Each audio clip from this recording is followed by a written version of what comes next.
I'd like to call to order the City of Belton Planning Commission session for February 17, 2026. And can we have the roll call, please? Chairman McPherson, Here. Mayor Larkey, Here. Councilmember Pryan, Commissioner Christensen, Here. Commissioner Crate, Here. Commissioner McDonough, Commissioner Ruggles, Commissioner Shutt, Here. Commissioner Walton. All right, thank you. First item that we have on our agenda this evening is the approval of our January 6th Planning Commission minutes that were printed and distributed for everyone. Are there any corrections or additions, anything that needs to be done on those as they were printed and distributed? And if not, could we have a motion to approve? So moved. Thank you. Motion, is there a second? Second. Thank you. All those in favor of approval of the January 6, 2026 minutes, say aye. Aye. Any opposed? All right, thank you. Move on to new business that we have this evening. Before we get into our first project, I will just make this announcement that part of our agenda that was scheduled under Part B, the presentation of PRO J26001, a request from A3K Properties LLC for approval of a special use permit to allow vehicles and equipment sales at a existing vehicle repair business, is being continued until the next meeting on, or not the next meeting, the meeting on March 17th. And so we will not be handling that this evening, and that had been previously announced that we would be doing that.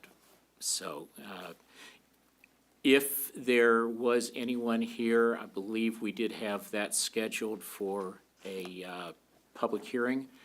And if anyone had come to speak to that, I just wanted to make sure that you were aware that that has been continued to our March 17 meeting.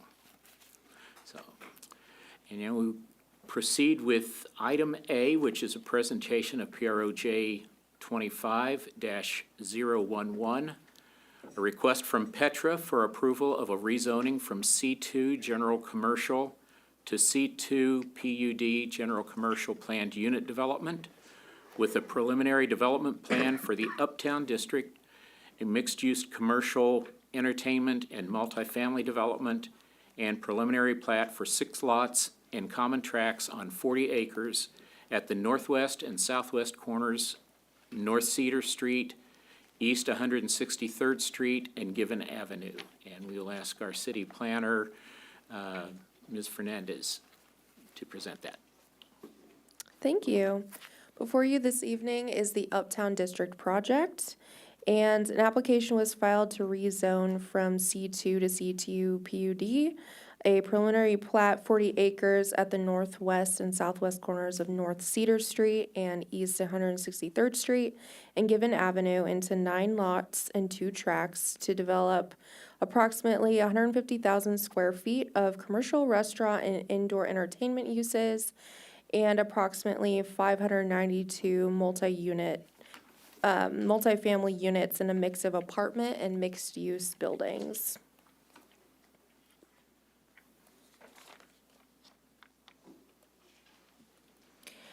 Just to give some background on this project, the city issued an RFP on these properties for the mixed-use development proposal in August of 2023. The proposal for the 163rd Street District, later renamed to Uptown District from Petra Development, was selected as the best proposal for the site in November of 2024. A neighborhood meeting was also held in January, where approximately 10 to 15 residents attended and provided comments and some concerns. Additional feedback has been received from multiple residents through email as well. And feedback was generally positive, especially for the indoor entertainment use. And most concerns were related to the traffic impacts that we heard. The site is currently partially platted on the south side as 12 lots with dedicated right-of-way for Ona Avenue. that was never actually built. And that street is now proposed to be named Juniper Street. And the site is currently vacant and has historically been farmed. The subject 40-acre site is subject to the compliance with the C2 PUD proposed zoning district. And with that zoning approval, the C2 PUD zoning district permits the development of commercial and multifamily development. Only 2 modifications are requested under the PUD at this time. The front setback has been requested to be reduced from 30 feet to 10 feet, and the rear setback reduced from 20 feet to 10 feet. And based on the mix of uses we're looking at on this project, there are several different parking standards that we're taking into account here. The parking counts shown in the table, I know it's kind of hard to read up there. Parking counts shown only account for the surface parking proposed.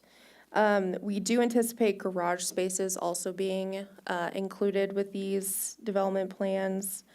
And overall, the site is very well parked with 1,475 parking spaces across the entire development.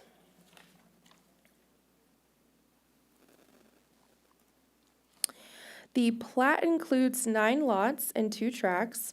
The lots range in size from 0.59 acres to 8.79 acres, and all of the proposed lots meet UDC requirements. The 2 designated detention areas are also proposed to be platted as tracts to be maintained by the developer. The proposed public streets for the project include Juniper Street, the north-south street with 60 feet of right-of-way, and Given Avenue, or the extension of Given Avenue, which is the east-west street with 70 feet of right-of-way. The existing Ona Avenue right-of-way is proposed to be vacated for Juniper Street. All other roads will be privately owned and maintained. There is also an existing 30 feet of right-of-way along the west side of the property for the future Walnut Street extension that is to be preserved and shall be extended to connect to Given Avenue right-of-way on the final plat.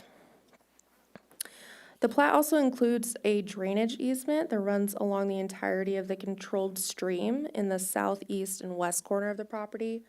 That's kind of this area here, just ensuring no development can occur within that area.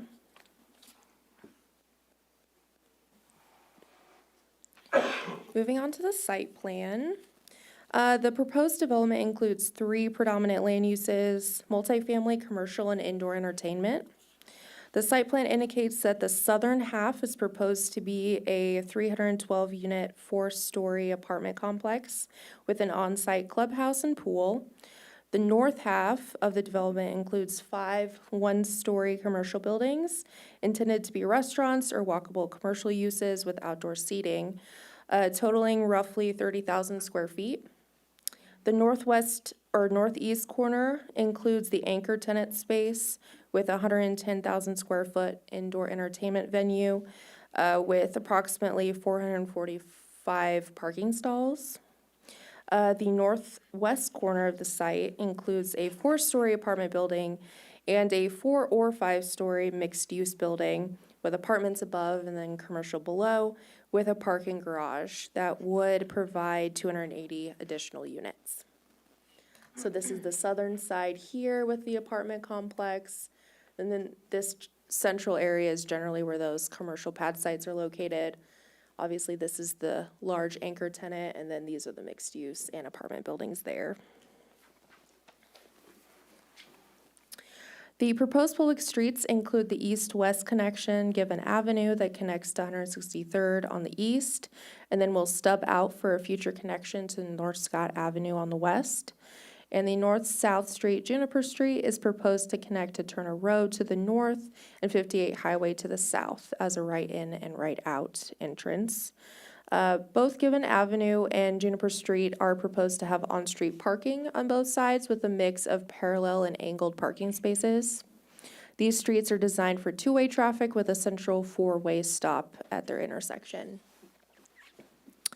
A traffic generation study and access management study was considered in the provided traffic study. The city indicated that some public improvements will be required along the 163rd Street and 58 Highway corridors. Improvements include adding medians for access management or extending turn lanes and updating traffic light timing. So kind of a comprehensive list of those items that need to be accomplished are provided in the packet, and those were provided by Public Works. All of the proposed sidewalks and trails are proposed to be a minimum of 8 feet in width, and those would be included on both sides of the street. Juniper Street is proposed to function like a linear park and trail system, connecting everything in the development together. Trail connections are also proposed through the detention area in the center of the development, as well as from 163rd Street to the clubhouse parking lot and then Juniper Street.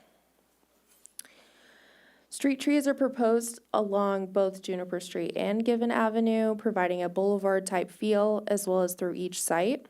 The proposed streetscape landscaping includes native grasses, flowers, and shrubs, which will be complemented by the naturally planted detention areas. 3 central detention ponds proposed to be in the center of the development, with the goal of making them more of a water feature with aeration or the fountains, and keeping them planted with native grasses and flowers. The several areas on the site plan are also designated for BMPs. Those are typically rain gardens, bioswales, or other sort of stormwater management projects, and those will be required with each of the final development plans, as well as formal landscape plans when we get to that stage. Here's kind of a rendered site plan that shows more of that. And since this project is still in the preliminary stage, the applicant has provided concept imagery with form and material ideas. Based on the project's narrative, the Uptown District will be leaning into Belton Main Street's historic character, including a mix of brick, stone, and metal detailing throughout the development. The applicant will expand on this a little bit more in his presentation after mine. And here's kind of a bird's eye view rendering. The proposed land use mix is in compliance with both zoning and future land use maps. The future land use map in the Belton 2050 comprehensive plan designates this site as mixed use. The proposed master plan for the Uptown District also aligns with several goals from the comprehensive plan. Those include creating more gathering spaces, developing a 15-minute city, and providing housing for all ages and incomes, and increasing housing diversity and supply.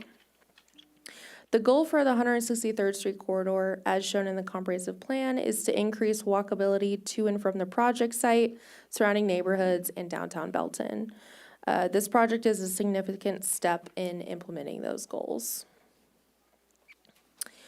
Based on the findings of fact for this project, the Uptown District development meets all city standards and requirements in the UDC outside of the modifications requested through the PUD.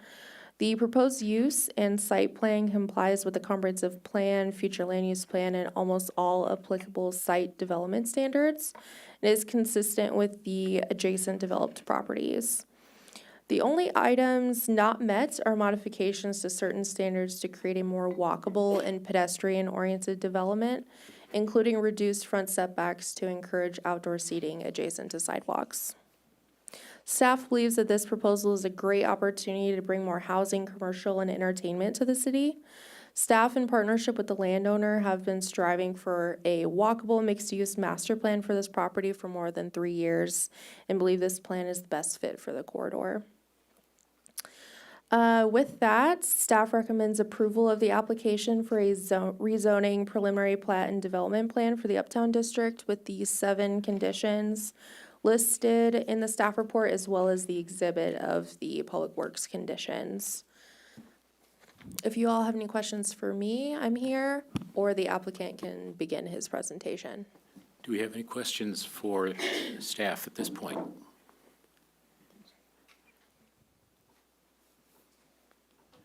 All right, I think we are ready for the applicant then.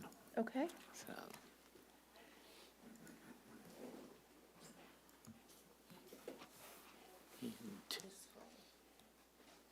Did, Did you want to give him a formal introduction? Not that he needs Sure. one around Belton. but- This is Tyler Burks with Petra Development. I'm not sure of your exact title, actually. But he's the project manager for this project. All right. Can you guys hear me? Yes. All right. Well, thank you all for being here tonight. We're, first and foremost, we're very excited about the project. Excited to do something pretty awesome for Belton. So without further ado, I'll start diving into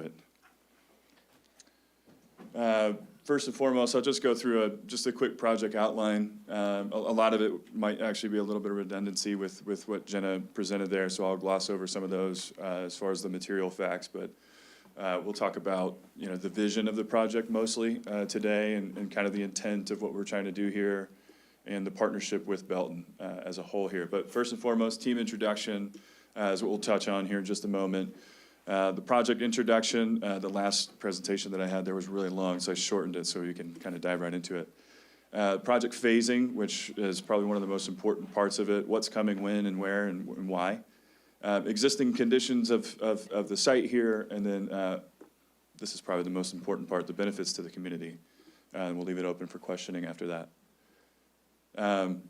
Without further ado, Tyler Burks, of course, Managing Director of Development with Petra. Petra is based out of Wichita, and I have since been with them for almost 3 years now. A lot of this time has been working on this project and several others in the Kansas City Metro. And then we have a couple of others on our team. As you can see, they all have TY in their names, so it's a requirement to do that, to work for us. But then we have DLR Group, which Josh is here representing the DLR on the architecture tonight. Him and his team are the one that put together the awesome renderings that you see.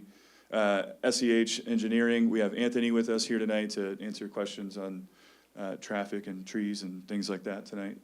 BHC did the traffic study for us. Local native as well, Habitat Architects for the stormwater and biological studies. And then Spencer Fain is our legal group to kind of help us kind of work through some of the details with the city. You guys have kind of seen this really quick already, but this is just a site plan rendering of the overall site. All right, this is what I shortened here for you guys so you can actually read it.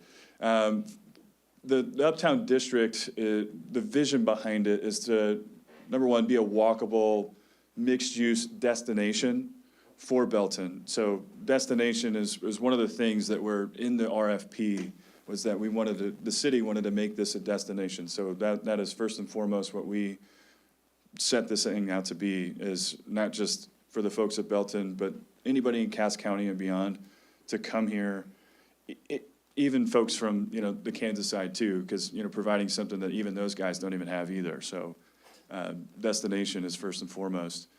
Live, shop, dine, play, master plan, right? You live there, you get to play there and shop there and dine there, all the things, right? So something that it's kind of a new phenomenon right now with a lot of downtown areas across not just this metro, but other metros around the country, where our, these downtowns and uptowns that are being created, where they are planning these things and they're doing it. And there's a lot of good examples here in the metro that we get to piggyback off of and turn this into a live, work, play kind of area. Multifamily over active ground floor retail. I know Jenna just mentioned that too, but that just kind of further adds to the live, work, play kind of feel. And then also the expansion of what could be to the west, north, and all of that too, just to kind of continue on with that in the future. Green spaces, before I skip over to that, the north-south boulevard, the main spine. So this was actually Josh's idea whenever we did the RFP, is to create this really awesome north-south connection all the way up into the Belton Gateway area too. So it's meant to be a connector for the north side with the shopping, and then ultimately into downtown Belton, which is where we're at now. So using this as an additional gateway into connecting the city. And then also activating it. Hopefully we can do some amazing things with the city, food truck alley night or things like that, little concerts or something, just kind of create some buzz around it. Green space and a trail network that connects into the existing trail network that's around, and hopefully it leads into other trails in the future. And then downtown Main Street architecture, as Jenna mentioned earlier, want to pay homage to what's here already in Belton, and then also, the military base and things like that, kind of really pay attention to the history of Belton and implement that as much as we can into the architecture and kind of give it a new, exciting vibe for the future as well. Local identity, I mean, this is one of the bigger things here, something to put, a stamp on for Belton here. It's like, this is our spot. Nobody else has this, so that's really important with what we did with the design of all this as well. Destination Acre, I just mentioned that earlier, but the anchor itself, which is the entertainment building, again, is gonna be the first in the metro and also first of its exact prototype in the country. There's not one like this. Now, there's similar ones, but there's not one exactly like what we're designing. And in a later date, you'll see a little bit more details on it. We're almost there. But that is a big piece that's really driving a lot of this too. And when we started out with this RFP, we didn't realize that how big of a buzz it would be created when we start talking to folks. And then once we locked in our initial agreement with these guys, which hopefully we can make the announcement here pretty soon. We're one red line away. It's stuck with an attorney. And then that's going to create even more buzz. And then, of course, it's a massive economic driver. The sales and the new incomes that are going to be generated from this thing, new population coming into the town, all positive things. All right, quick facts here. Jenna mentioned it earlier. 40-acre mixed-use site, 110,000 square feet of entertainment, roughly 30,000 square feet of retail restaurant. Jenna mentioned it earlier, 5 pad sites, and then we're also going to have some ground floor retail, kind of TBD on the sizing of that. Really kind of depends on some of the users that are going to be coming in, but anywhere between 8,000 and 15,000 is something in there. So that's not in this fact and figure here, so it could grow depending on how things go. Roughly 600 units when it's all told between the 2 phases on the south and the northwest side there. And then I did my own calculation here, which Anthony could do a better one for me here a little bit later, but roughly 2 miles of walking trails just inside the district itself. So, if somebody wants to do a couple laps around there and get some exercise in, that's great. And then roughly 6 acres worth of green space also inside of this as well. That's including the stream corridor area, which we won't really be able to touch too much. And then we also have a little pocket park down here on this southwest side too. That'll be a nice little monument area coming in from the south or the north side there. There's a rendering, which you guys saw earlier. Garden style multifamily right here, about 4 stories. We're gonna have a luxury style clubhouse in here with the pool and all the things there. And then you can see some of these walking trails that are coming through, some of this added green space. And then, of course, they got the walking trails on both sides of the boulevard that's going up this meandering way here. And then ultimately lead into the Gateway District as well. And then these 2 will probably be the first pad sites that go with the first users that come in. So once we start making more announcements on who those folks are, we've had several conversations. It's still fairly early on in this process. I know it seems like a long time, but it's still pretty early to lock in a lot of these. But we've gotten, like I said, a lot of interest on a lot of these folks, and some of them might surprise you. They surprised me when we get to that. But these first 2 might be the ones to go, and then it'll start flowing west as we come in. Just because these guys get the best, 163rd Y Highway frontage, so that's what all the retailers like, of course. Our big entertainment building here, which, we're gonna have like pickleball courts and movie theater and indoor go-karts and things like that. It'll be fun and exciting with this building here. And then here's the mixed-use building with the ground floor retail. And the idea is having this building be kind of that lead into in the future for whatever comes in on the west side. With the right-of-way with was it Walnut? Yeah, Walnut going in here and kind of creating an additional piece to, uptown or downtown kind of feel. I like to say kind of our own version of Lenexa City Center kind of thing to use as an example. That's kind of the idea with that. Maybe not. Did it die on me? Nope. Uh-oh. It just likes this picture. If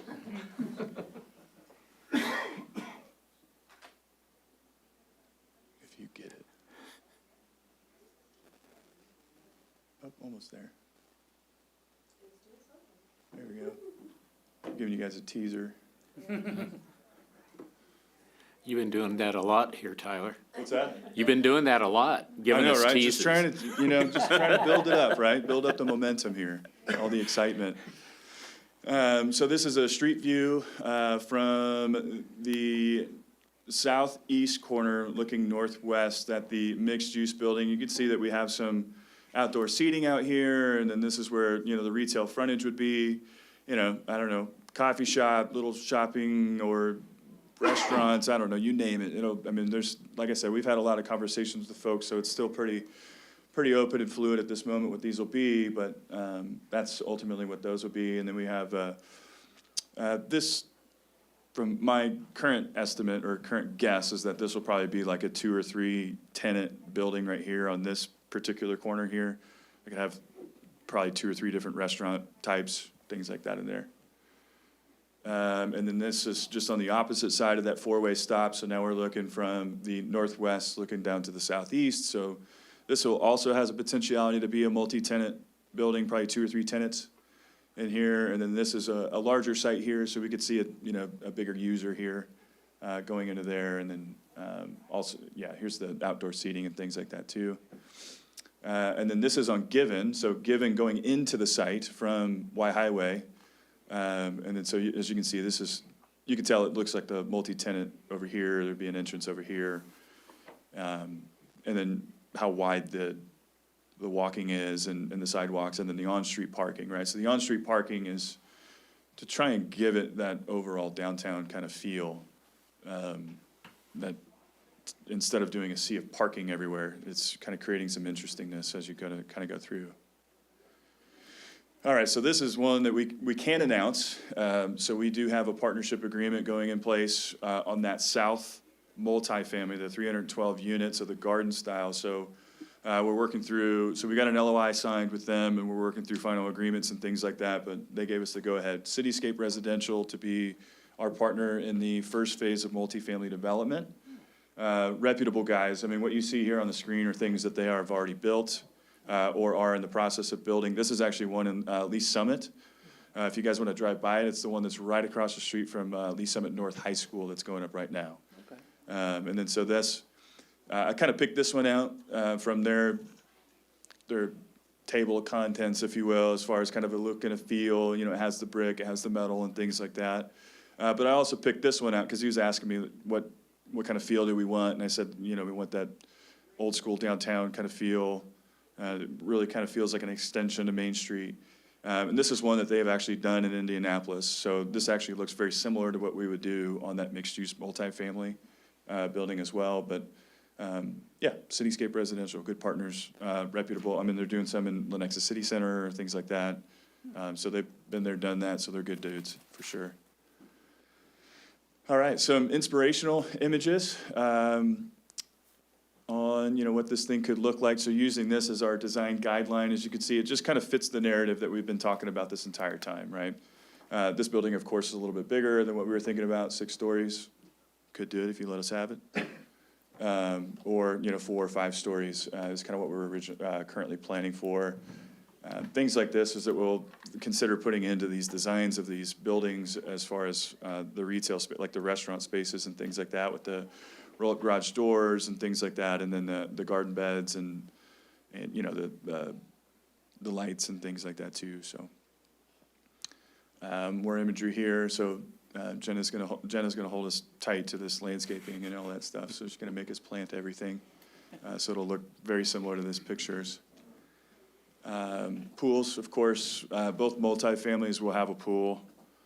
For the residents there, so they're gonna have their own separates and outdoor space and all that. More green space and walking trail, and kind of an inspiration of what that boulevard could look like is a good imagery here down in this bottom left. And then after our neighborhood meeting, somebody, I can't remember her name, but she sent over just kind of a quick feedback on throwing in some giant chests out there too. So we threw that in there too, so that could be a possibility somewhere along the common areas.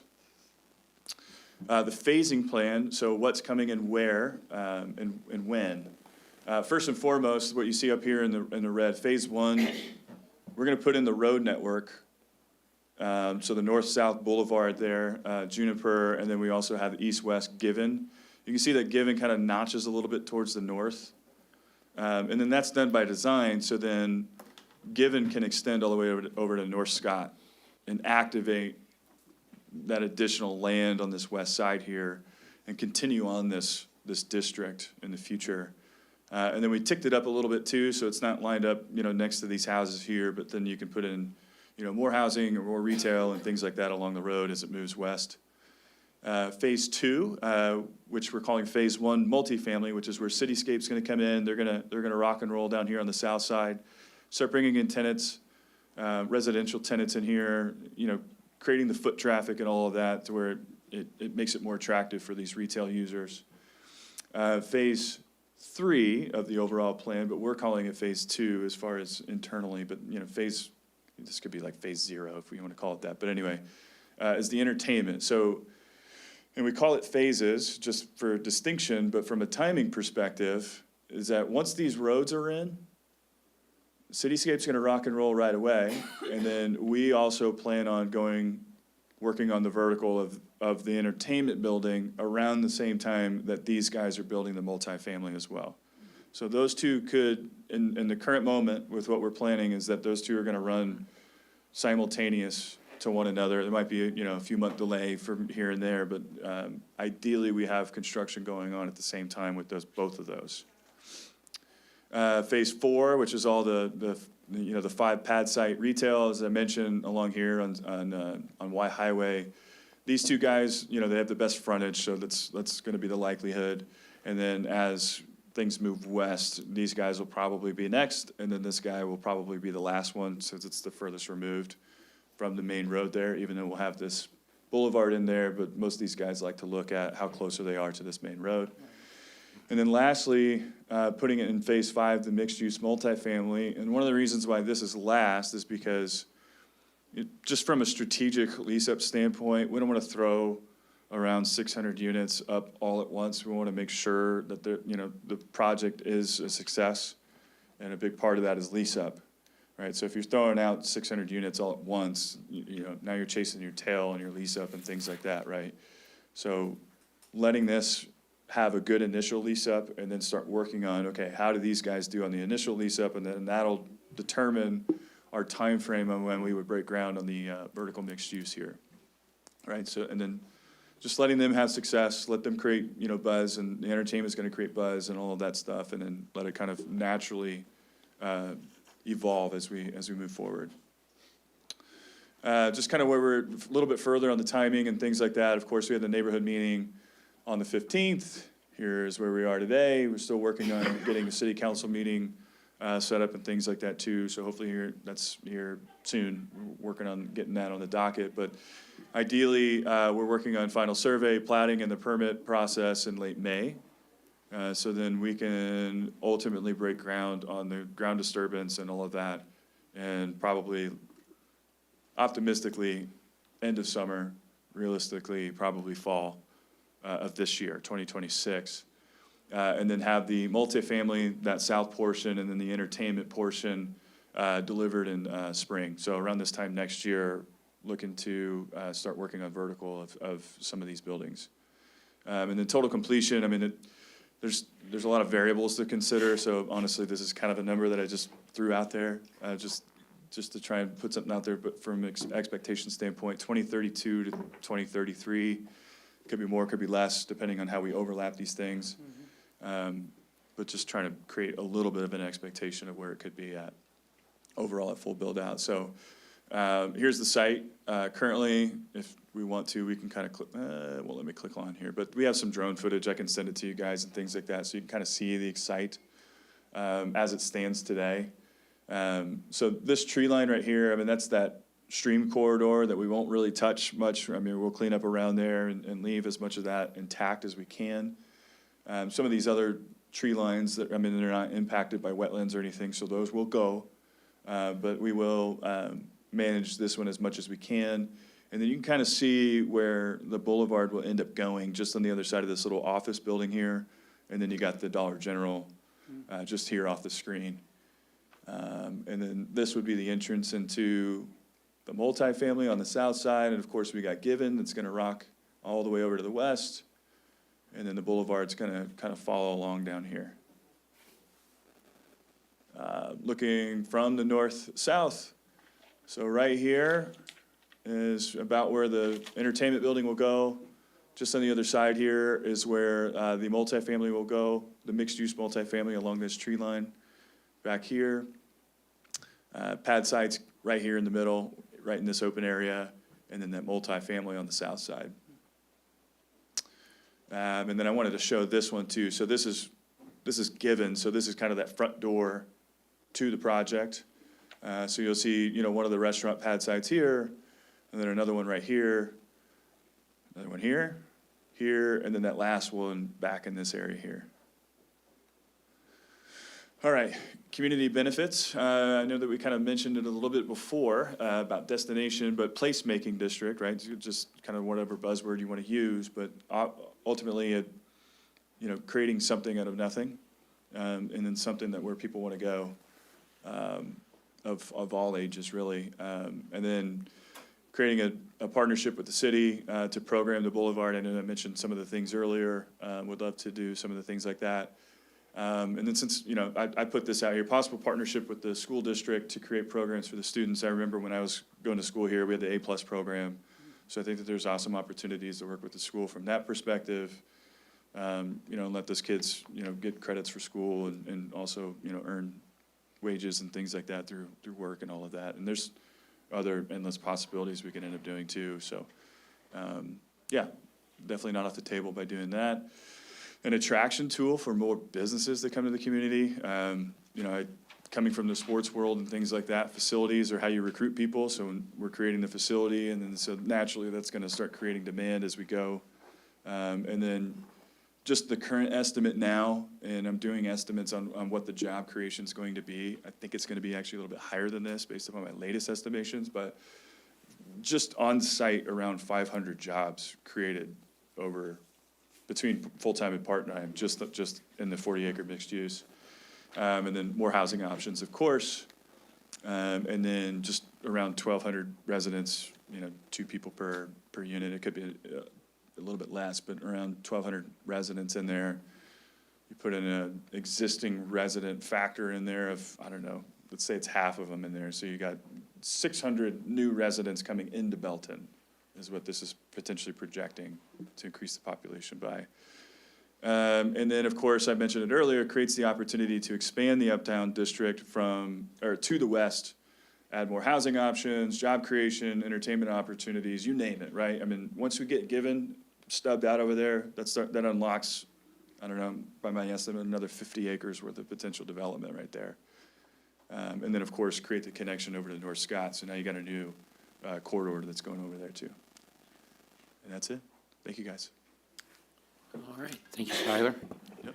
Let me ask the commission, are there any questions that you have either for staff or for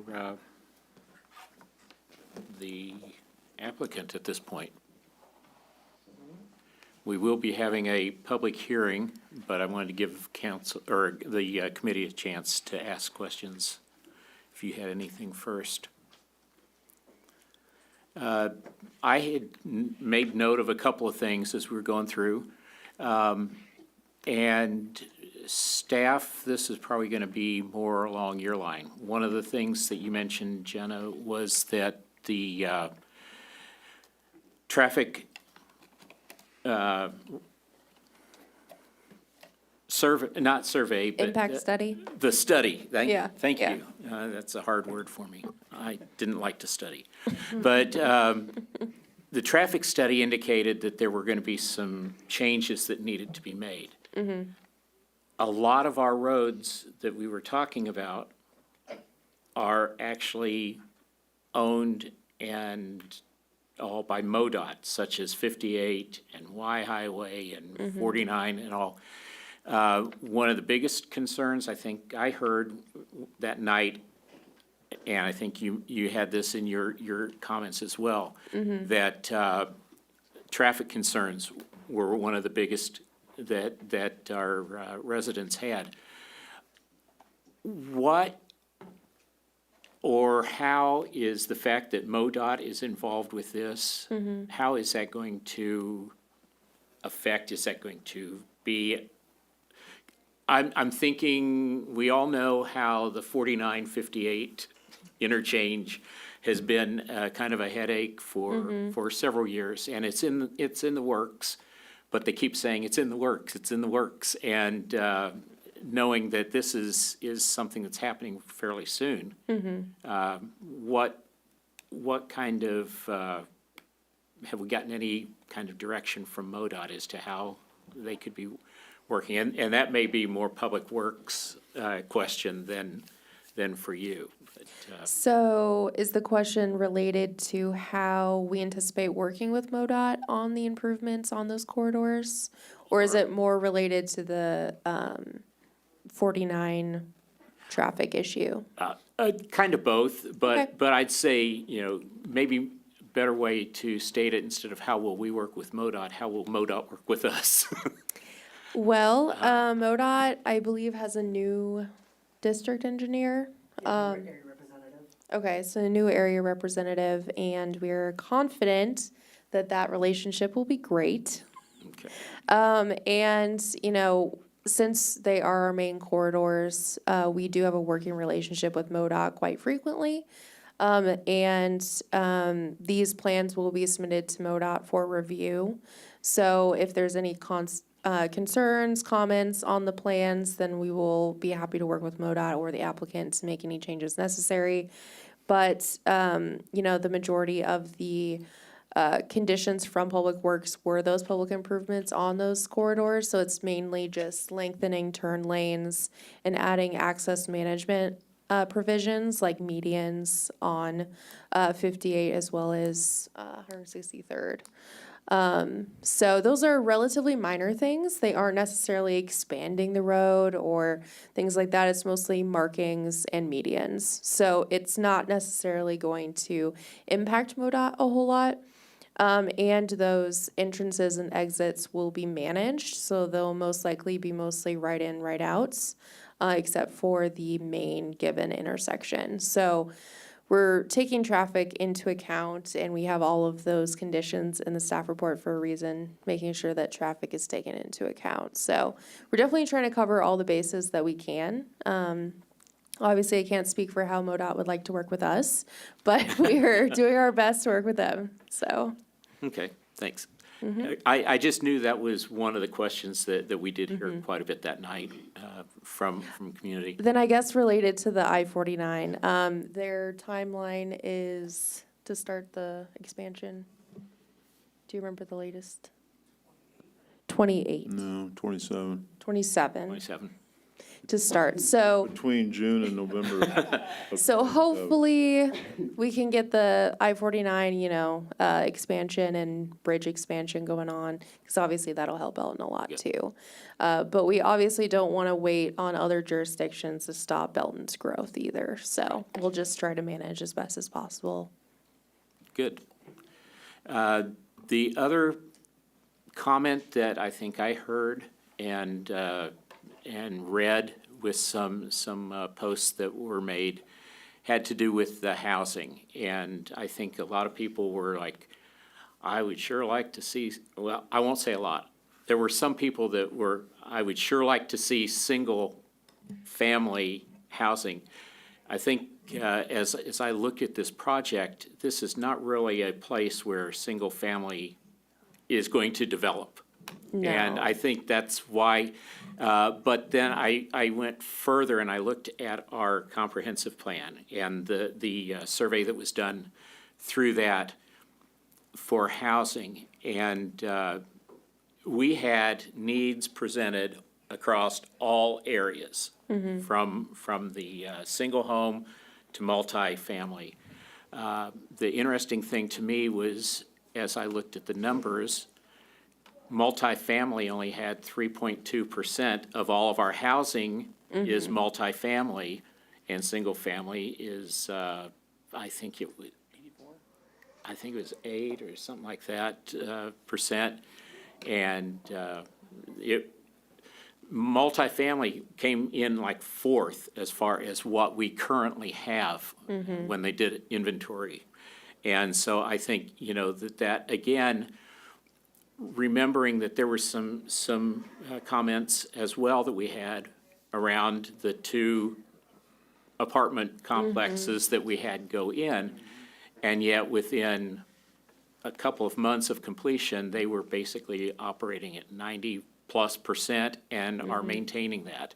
So I think, for me at least, that indicates that we probably do have a need for the multifamily. And I think especially with the mixed use coming, that was another comment that we'd heard, was that was something that people would like to see, so. Yeah. I would say this particular site has never really been earmarked for single family. It is kind of in the center of our city and kind of in the middle of a commercial district. So at least we're turning it into housing when it could have been, an extension of more pad sites or something like that. We wanted to create something walkable, and the density of multifamily housing brings you the tax revenue as well as the interest from developers to build more in your city. So this project, we're hoping, will be a catalyst for more and higher end, hopefully as well, single-family housing development to try to create more of that momentum in our market. But we're definitely not trying to not build single-family housing as well. Right. It's just, it is a process to build single-family, and we are currently working on as much as we can on that front. Appreciate that. So, anyone else? I just wanted to add to the traffic question, thinking about 58 and why. So Ona, what will become Juniper, is between what's going to be Cinco de Mayo and the old trailer park, right? Correct. That road. And traffic study said right in, right out, left in. Are we taking that left in away and just making it right in, right out? On the, We're keeping it right in, right out, not then. yes. Okay. Can you use your mic?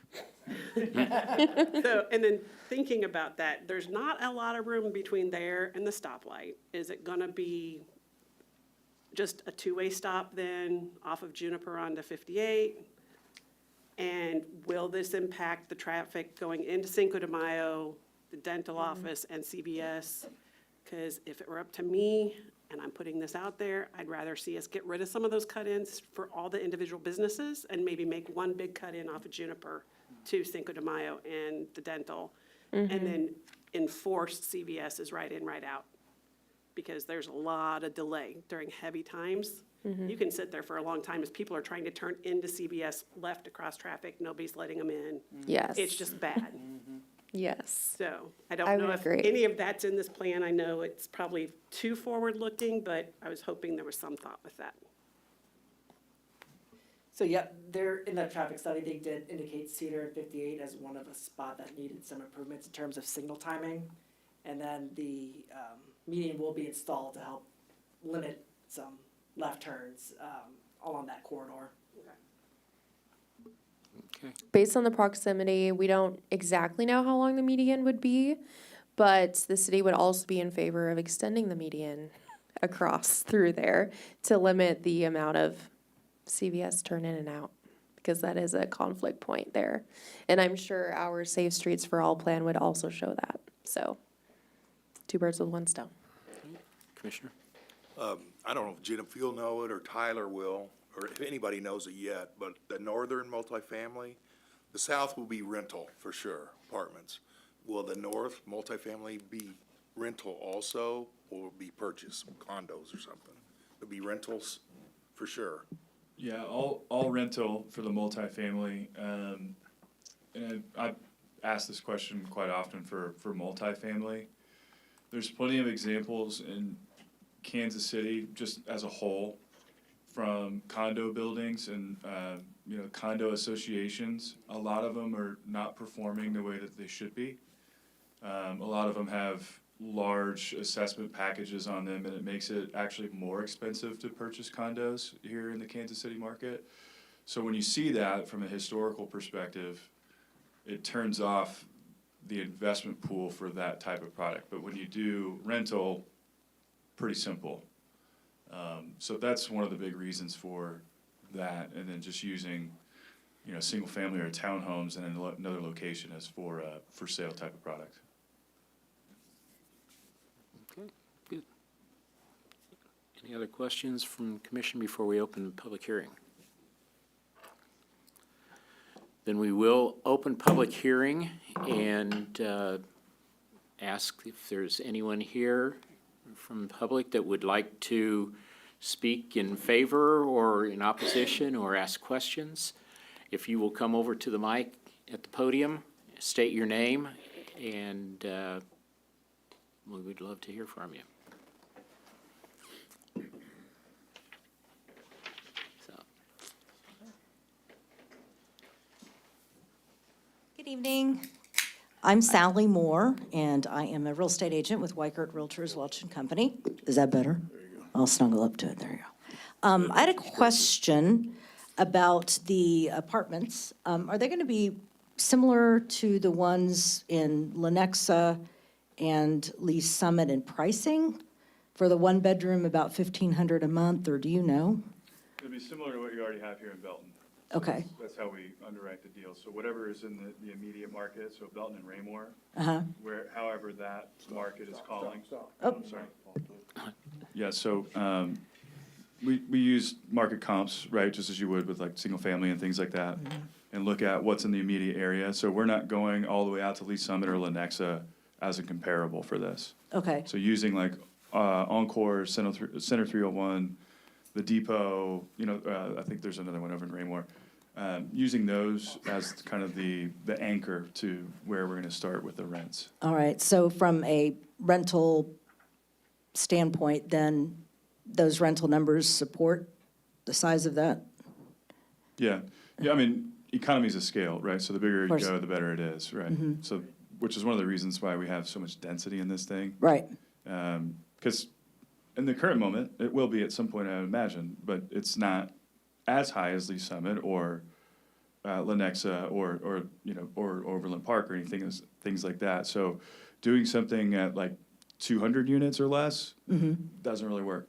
But once you get 250, 280, things like that, above 300, that's what works. And then that's also why you probably see Encore and Center 301, 340 plus units all in there, because that's just kind of the model that's currently working from an underwriting perspective. off the top of my head, and I pardon my ignorance, but what is the average rental on those units here in Belton? On those ones, anywhere between, I don't know, 1,200 to 1,500, as you mentioned. So pretty close in price then to the smaller unit in Lenexa is about 1,500, so. Those are for studios. I mean, Right. what you get for a studio there Right, is. no, I get Yeah. it, trust me. I sell, everything's more expensive Yeah, out I mean, there, I have yeah. a project over in Lenexa as well, and we were underwriting our studios at 1,400 over there. Right. That's what it's getting to at this Right, point. But, right, yeah, I mean, I don't even think we really have too many studios in here. Right. Because when you look at the demographics, studios just don't really make sense down here. At least in the current moment. Maybe in future phases they will, but it's going to be mostly ones and twos. gotcha, gotcha. Access to that off Givens, is it Givens or Gibbons? And I'm sorry. Singular, Singular, okay. G-I-V-E-N or G-I? A-N. G-I-V-A-N, okay, I like that. Okay, so do you anticipate needing an additional venue north from Scott into that area? Say that again? Do you anticipate needing an additional venue or roadway or access point from Scott into? And The to get, yeah, development. so the future plan is to have, at a later date, I don't know when it's going to be, but Given is set to be stubbed out right at the tree line on the Yep. west side of the site. Right. So then it can be extended all the way to North Scott. I know that there's actually, I think there's like 10 acres for sale right now there. That's what we have listed, so I there you sent you an go. email. Yes. That's what we're trying to figure out, how that kind of complicated with trying to market it based on what may be coming, and so people understand what Well, they you have a might. good listing then. Well, I would think, but we just want to make sure we're marketing it properly and Yeah. doing the right thing. I could see future development there for sure. Okay, excellent. Okay. Thank you. All right, thank you. Anyone else? Any questions? Or to speak in favor or opposition? Seeing none, we will close our public hearing then. And I'll ask once more if there's anything that has come up to the, to any of the commissioners that you would like clarification on. And if not, I would entertain a motion. Chair, I'd make a motion to approve the rezoning and preliminary development plan for project 25-011 as presented. Second. Thank you. I have a motion and a second. And could we have the roll call, please? Mayor Larky, Yes. Commissioner Christensen, Yes. Commissioner Shutt, Aye. Commissioner McDonough, Chairman McPherson, Aye. Commissioner Ruggles, Yes. Commissioner Crate. Aye. All right, thank you. And I'd say on behalf of Belton, thanks for looking out for us and bringing this project to us. I think there's a lot of people that are excited from what I've seen and heard about having something like this as an opportunity for us in our community. So, thank you. Thank you, guys. All right. And there's Mr. one Chair, other vote on the preliminary plat. Mr. Chair, I'd make a motion to approve the preliminary plat for project 25-011 as presented. All right, thank you. Second. Motion and second. I missed that one. Thank you. All those in favor, could we have the roll call, please? Chairman McPherson, Aye. sorry, got all fat-tongued. Commissioner Crate, Aye. Commissioner Shutt, Aye. Commissioner Christensen, Yes. Mayor Larky, Yes. Commissioner Ruggles, Yes. Commissioner McDonough. All right, thank you. I missed seeing that one was separate. I knew we were considering all of them at the same time, but did not catch that. So thank you, Mayor, for keeping me straight. All right, moving on to item C then, which is presentation of the proposed FY 2027 Capital Improvements Program, CIP. And we will ask our Community Development Director, Mr. Wright, to present this for us. Yep, before you this evening is our annual update on the capital improvements program. This is for the FY 2027 budget, which begins April 1st. And just to note, the city council will be holding a public hearing on this and the overall budget at their meeting on Tuesday, March 10th. As in years past, I won't go through everything in the CIP because there's quite a bit that's not necessarily development related. So I'm just going to focus primarily on the projects that I think have an impact on future development across the city. Primarily public improvements in terms of infrastructure as well as some high-level park improvements. So the first item, or the first slide, is the capital improvement projects for infrastructure, which includes street improvements. The big one of the big ones right now is Larkspur, which is currently under construction. That's the Larkspur connection that would connect from where it currently ends in front of Teague Tractor back over to Cedar Tree Marketplace, which will provide kind of an alternate traffic relief route to 58 and Mullen Road. That is expected to be completed this summer. And then we also have the North Cass Parkway extension, which is $4.8 million. That is wrapping up design and should be started this summer as well, with probably completion late this year, about this time next year. That's the connection from North Cass Parkway at Peculiar Drive where it currently ends. And it will kind of swoop down slightly to the southwest and connect to 187th and Mullen.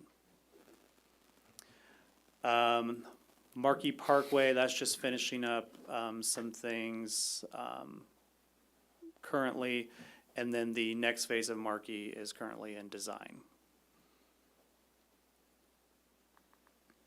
There's $2.7 million for just general street and curb reconstruction throughout the city.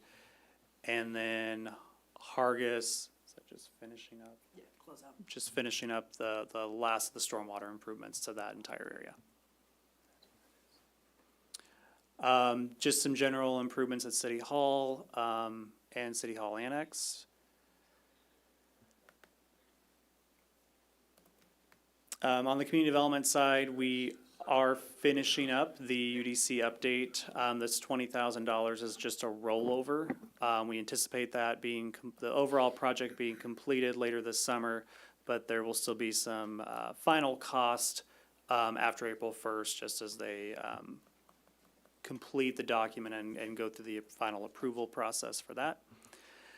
We've also added $20,000 for document scanning, so that is all of the basically the archived plans that we have, paper plans that we have in the back room, getting those scanned and archived into our system, so we eventually, everything is paperless and digital.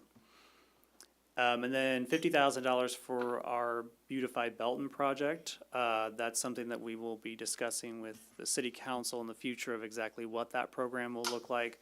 But that is something that came out of the comprehensive plan and just some other code enforcement efforts that we've tried to make throughout the city. That could include anything from home improvement grants for exterior home improvements to help specifically lower income households be able to make those improvements to their homes. It could also be in the form of other beautification for small commercial properties, including streetscaping, landscaping, adding trees, things like that, to just beautify the image of the city from the street. Not going to talk about vehicles. There's quite a bit in here for police, fire. It is in the packet if you do want to look at those in any more detail. Looking at some other things that impact kind of citywide include the next phase of our wayfinding and monument sign updates. There's $20,000 for that. That next phase would include, the first phase was really focused on the downtown area. This next phase focuses on additional signage to help navigate people to parks throughout the city.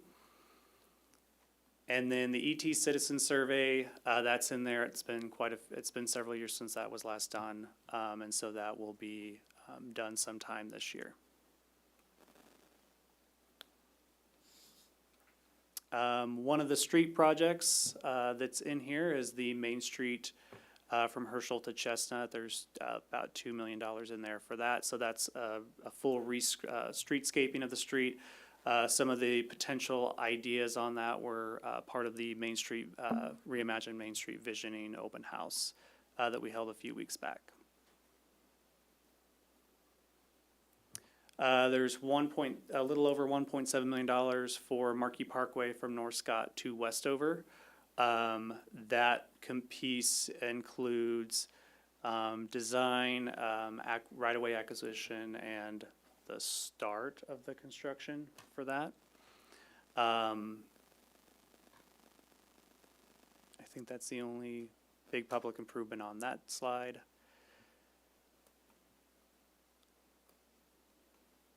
Some general sewer and water main repairs throughout the city, just to keep up on aging infrastructure.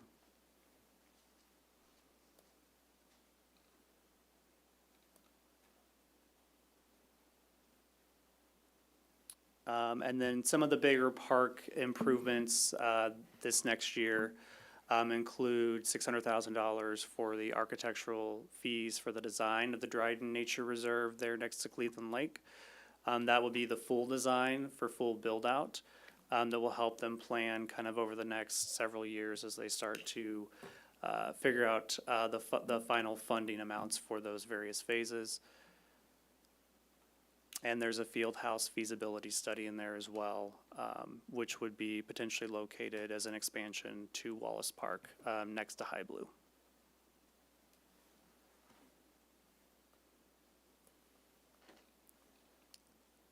And a marquee playground, $250,000 for that.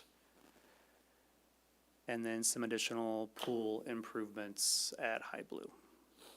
So those are kind of the main infrastructure improvements and some of the bigger items that kind of impact development in the city and attraction of development to the city. Any questions on any of those items or anything you want me to go into any more detail on? Yes, on the, the Markey Playground, are they replacing with a new playground? Are they adding more playground equipment? I believe that that is a replacement to the current playground that's there. Perfect. I have a 7-year-old that loves that park, so I'll tell her about it. The new playground that they're including is it the Marquee Playground or is it the Wallace Park Playground? This one's the new one. Nice. Brand new, and it's gonna be great. Destination play. Lovely. I will tell you how I think of it, and my daughter. All right, any other questions, comments? Mr. Chair, I'd make a motion to approve the FY 2027 capital improvement program as presented. Second. All right, I have a motion and second. Any final discussion? Seeing none, can we have the roll call, please? Commissioner McDonough? Aye. Commissioner Crate? Aye. Commissioner Shutt? Aye. Mayor Larkey? Yes. Chairman McPherson? Aye. Commissioner Ruggles? Yes. Commissioner Christensen? Yes. All right, thank you. All right, next item would be an update on the Unified Development Code. Director? Yep, we have started receiving draft chapters for review. So there's 11 chapters total in the new development code that's proposed. We've received 5 out of 11 of those, so we're currently reviewing those. We should be getting the remaining chapters here over the next 6 weeks or so, to have kind of a completed draft, hopefully by the end of April is the goal. So we'll be able to share more details on the drafts come that time for kind of review and comment before we bring anything forward for final consideration. All right, very good. And anything else to report on? Just that our next 2 meetings are Tuesday, March 3rd and March 17th, and we do have agenda items for both of those meetings, so please get those on your calendar. Yeah, really. It's not a, Oh, it's not a city holiday, so we still it should be. have to have it. It should be. So, I might be with him. We'll try to make the meeting as short as we can. so- All right, well, we do have one item that was continued from our agenda that we know is Yes, going we to be have on a the special 17th. use So, at least we know about that one. So, any other items?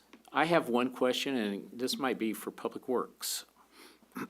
Have we had any feedback or complaints or problems with, and I'm thinking about this in light of what we talked about with the new Uptown, but the medians that were put in front of Cedar Tree, and they are very low, and they are almost impossible to see at night. Have we had, I know that that's not us, that it's state, but has there been complaints made concerning that? Complaints have been filed with us, has been with MoDOT, but what we've done is we added delineators on them, those little yellow stick-ups, to help try to improve the visibility of those medians. Okay. Figured. Yeah. It's, every time I drive by that, it's like, you know, I could see how somebody that's not familiar with this road would not see that and very easily end up on that. And I've seen some come real close. They swerve at the last minute. That's why. So just wondered on that. So, all right. Anything else? A motion to adjourn and a second. All in favor, say aye. Aye. Any opposed?